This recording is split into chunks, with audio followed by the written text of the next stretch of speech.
So we are going to be looking at a scenario where civilization starts over. In the last episode, we saw, the peace treaty of World War IV and the ending of it, in which the top 5 countries, being the North American Union, Russia, China, India, and the Scandinavian Union, all collapsed. I would say the one that kind of won would be India out of the 5, and that is only because these guys have a new government. India has a new government as well, but they didn't lose as much land as these guys. And now the strongest country in the world are the Red Italians once again. If you guys enjoy these videos, make sure to like and subscribe. We are on the road to 2,000 subscribers. Make sure to like and subscribe to help us get there. But anyways, let's get into this video. And the first thing we are going to be doing is giving capitals to some of the new countries that came into the new world. I did forget to give capitals to a lot of them. Starting off in Asia, this purple team, which is just the Korean military, is going to put their capital there. This gold team there. The pink team is going to put theirs right here. This green team in India there. The purple team here. In Pakistan, they're going to put it here. In this purple team here. And I forgot to give this in the peace treaty. But what we see is the green team is just going to go ahead and annex the whole thing. So now the official peace treaty is done. Adaria's capital is still going to remain here, and that is only because the Red Italians are only occupying it. They're changing the government to a republic. It is very hard to change Adaria because the citizens are so sought out on expansion. But just know that this Adaria team is just this, but the government's being changed. This Swedish team is gonna go there, right there. Denmark, this blue one is gonna go there. This purple one there. This, I don't even know what color this is, dark cyan kind of. There, pink team there. Brown team here. Yellow team here. This red team there. And, for some reason, there's no major cities up here. And, they're going to have to put their capital there. The pink team only has one, and it's right there. Finland, there. This blue country here. In Estonia, those islands. And, I did say in the last video, this is Lithuania. But I might start calling it Latvia because it's pretty much just Latvia. Anyways, their capital is going to go there. This team, this Hungarian team there. This orange team there, the purple team here, red team here, purple team here, the brown team here, pink team here, in the Cypriot buffer states, one there, there, and there, in the green team here, in this green team there, in the purple team there, in this green team there. I don't know why they have so many major cities. In the red team there, in this gigantic green team there. In the purple team, it is going to go right there. In the green team, it is going to go here. In this dark team there. In the pink team, farthest south. In the purple team, yet again, I don't know why they have so many major cities, but theirs is going to go right here. And that is the old world. I think it's all done, besides these two, which we will put there and there. Over in the new world, this pink country is going to go there. This white country is going to go down here. This Massachusetts country there. Michigan there. Dakota there. Iowa there. For these two, I guess it's Mississippi or something like that there. And that there. I guess it's kind of like Texas, but Texas is more down here. There. Eastern Mexico there. Western Mexico here. Baja California down there. Southern California there. Northern California here. I guess Nevada there. South Utah here. North Utah here. Alaska here. The green team here. The purple team, they're cooked because none of these cities are populated. They're just the most populated inside of this thing. But they're going to put it at the most populated one, which is here. Now we just have these new South American countries, which we are going to do there. These guys don't have a major city, so they make one of their towns into a major city and make their capital that. For, I guess, Guyana there. For, I guess, I don't remember this country's name. It's on the tip of my tongue. There. This giant central South American country there. And for Colombia here. So now every single country should have a capital. If I did miss one, I am sorry. But anyways, now let's continue on with the video. The first thing we need to talk about is why did Colombia have this whole civil war? Well, if you have been keeping up with the community post, which you should be, I did say a teaser inside of that, and the word, I don't know if you guys could say it, renaissadic. It is a word I made up. And well, renaissadic is a new form of government that is spreading the world right now, especially after World War IV. World War IV was the most deaths in a war the world has ever seen. The most was lost by Russia and then China. China lost about 30% of their population. That is crazy. But what does renaissadic even mean? Renaissadic is pretty much a rebranding of the whole country. So pretty much, mainly this Guyana country right here. And in this country right here, these guys are both renaissadic, in which they voted, these regions right here voted to change the whole name.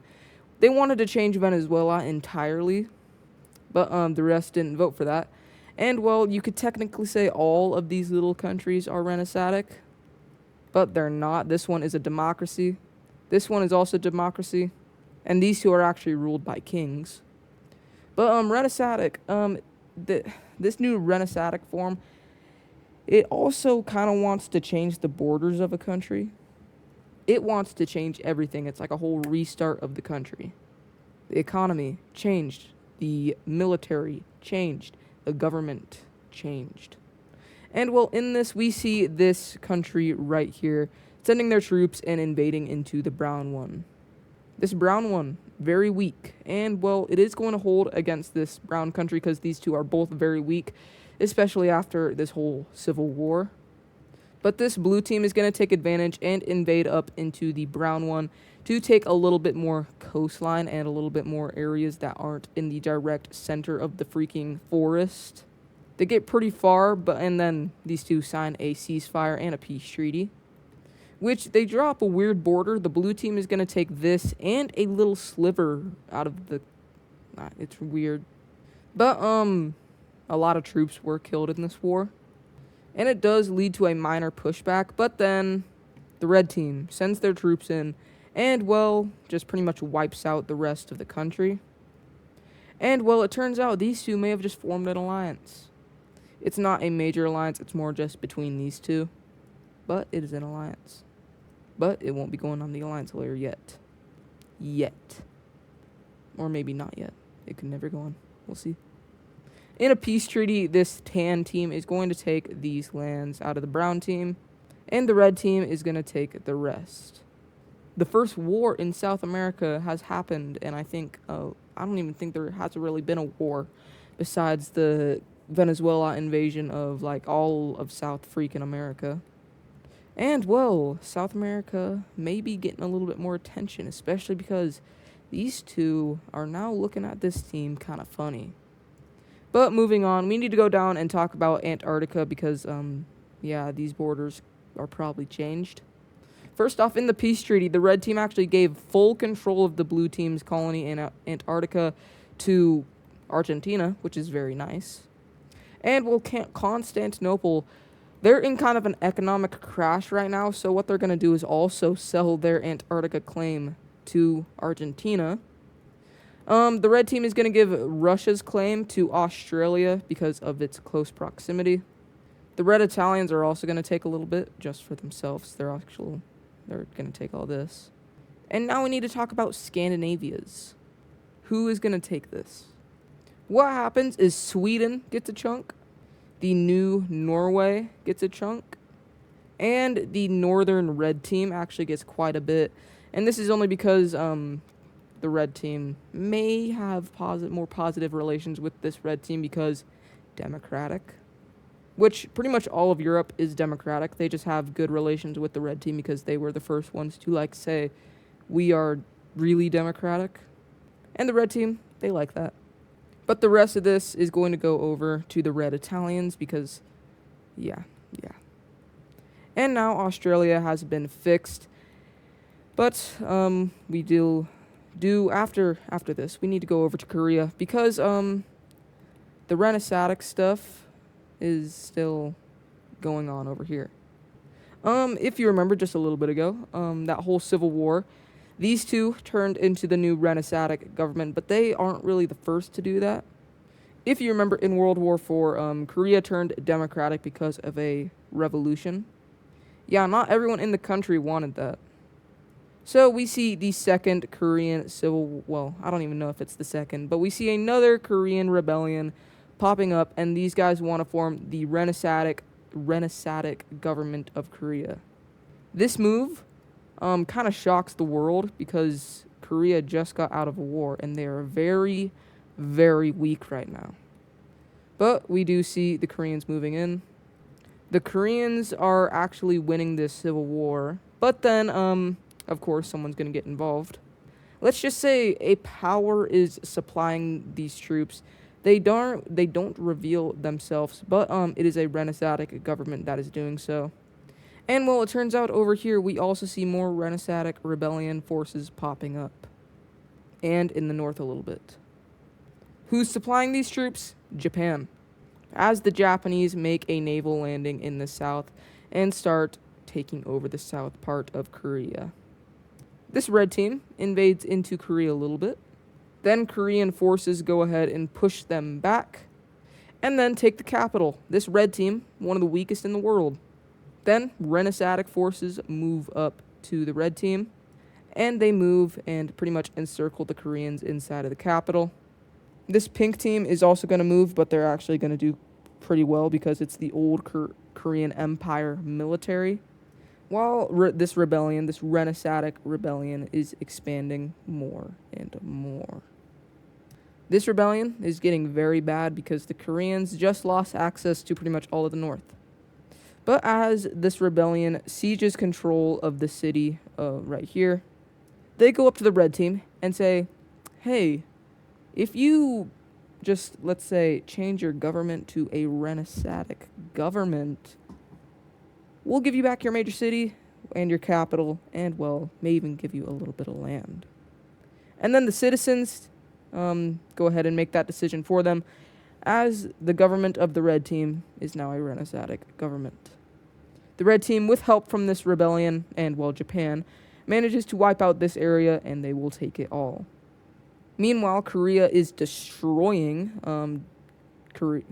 Japan is destroying Korea as their capital gets taken. And, well, if you remember, the whole Japanese, this used to be part of, they used to be allied with the North American Union. And, well, although nukes are very unpopular with the world, they have some.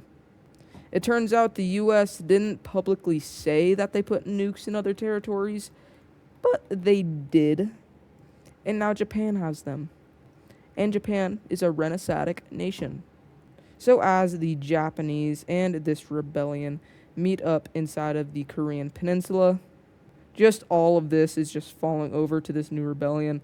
As well, it all surrenders over. And the Korean Civil War, like the third one or whatever, has just ended. There was the fascist one, then there was the one to make Korea into a republic. And then, after the peace treaty, about 6 months went by, and then the Renaissance revolution started. Anyways, let's look at a peace treaty. In a peace treaty, Japan is going to take all of this, pretty much all of the Korean peninsula.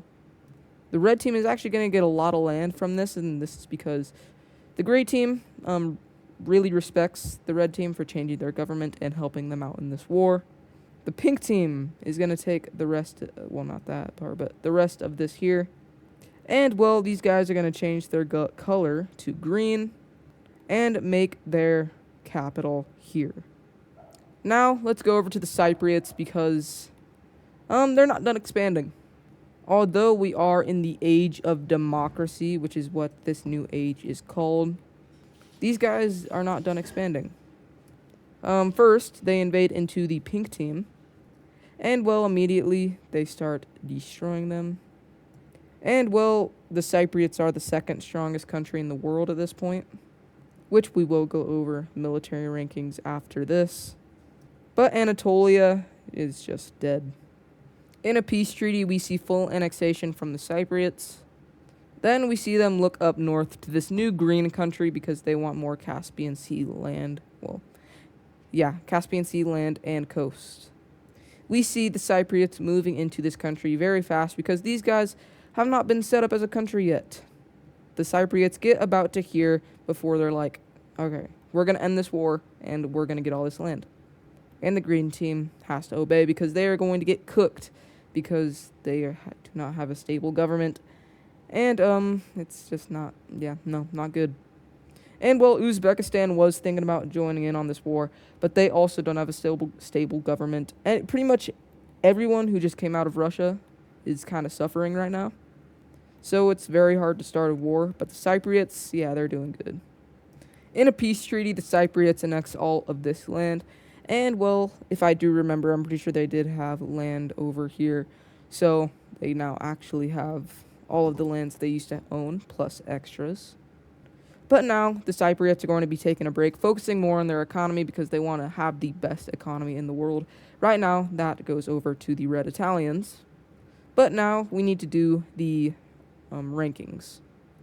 So here is the new top 10s, with the Red Italians being the strongest country in the world, followed by the Cypriot Empire, then Indonesia because of their recent expansions over inside of, well, Southeast Asia.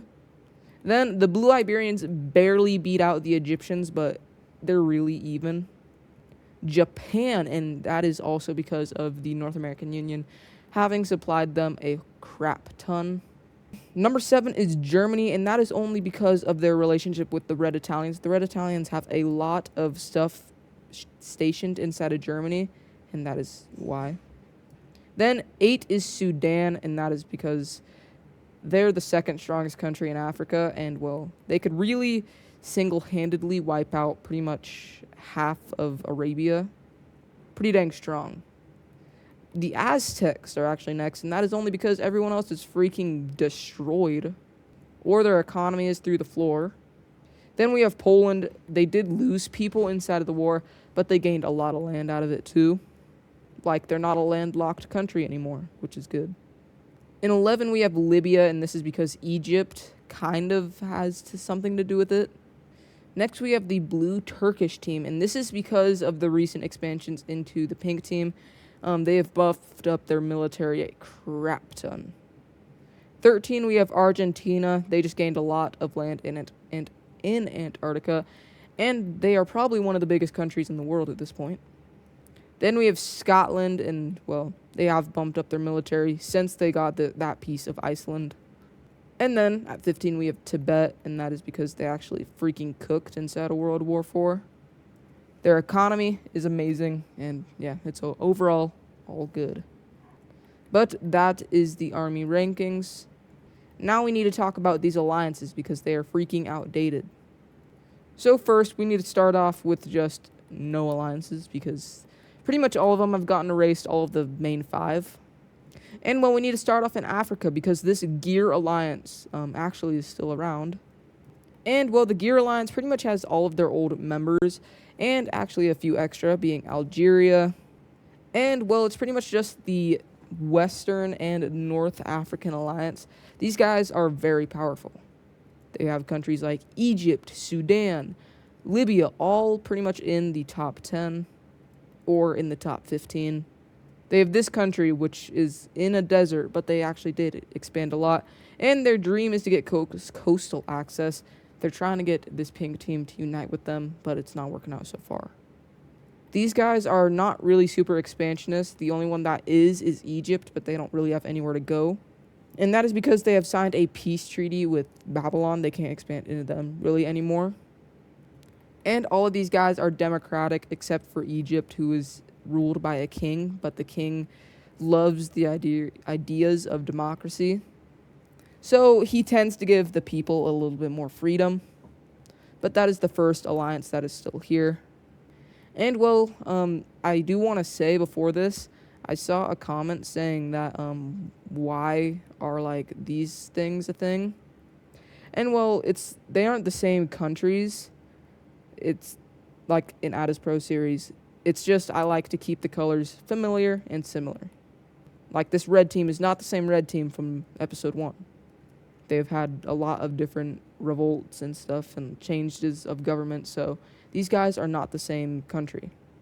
But we do see the Red Italians forming the Triangle Alliance.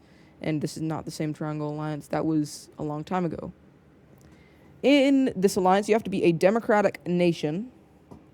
And it is like NATO. It is an attack one, attack all alliance. But unlike NATO, you don't have to be in the North Atlantic to join it. Really, any country can join it. That's in Europe. Only European countries can join it. And yeah, let's see how many people are going to join this.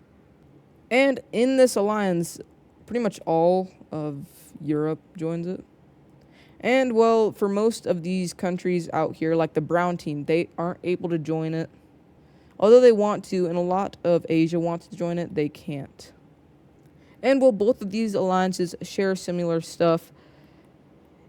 They're pretty similar, like democratic, but like Egypt isn't democratic, and like this isn't a democratic alliance. But you do have to be in Africa to join the Gear Alliance, and you have to be in Europe to join the Triangle Alliance.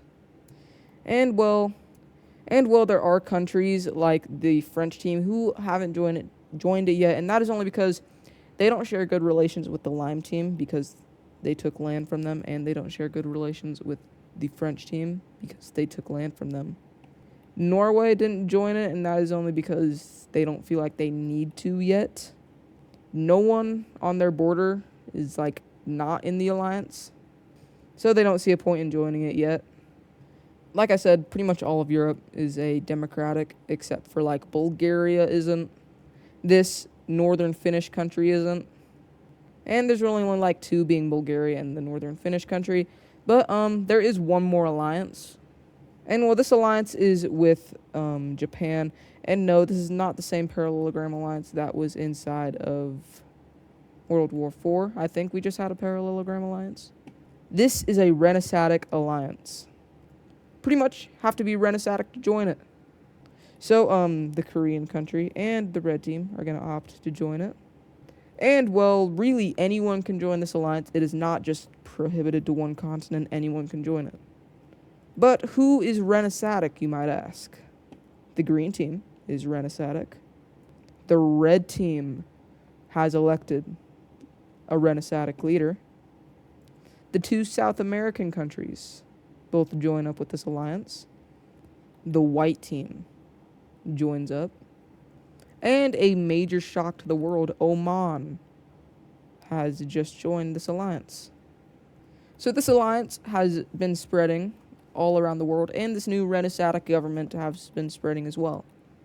But the world is still major democracy. There are only really, let's count, there are only 9 Renaissance countries in the world, and the rest are pretty much democratic or ruled by a dictator or monarch. Which, yeah, the Democratic Alliance would definitely pretty much destroy the Parallelogram Alliance. But the Parallelogram Alliance would actually be able to hold them off for maybe a day. But before I end this episode, there is still one more thing I need to talk about, and that is the pink team. If you remember, I said this is where Neulipen III relies. And right now, he's kind of laying low inside of the government. He is the ruler. But he hasn't announced that to the world. The world doesn't really know, and they think someone else is in charge. But he hates that the old capital is pretty much in ruins. He wants to invade into the Cypriot, take it, and then invade into the red one and take it and form the Russian Empire once again. But the Cypriots, strong. The Red Italians, strong. So that probably won't happen. But anyways, if you guys enjoyed these videos, make sure to like and subscribe.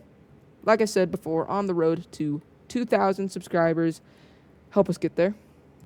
let's try and smash 100 likes on this video. And well, thank you guys for watching. Thank you guys for supporting. And I will see you guys in the next episode. Goodbye. And a special thanks to our members, Laser Taze, Super Norby, Eddie, Gail Martinez, Green Team Mapping, PJ Lex Cheto, King Cheese, and Dark Mapping. Thank you guys.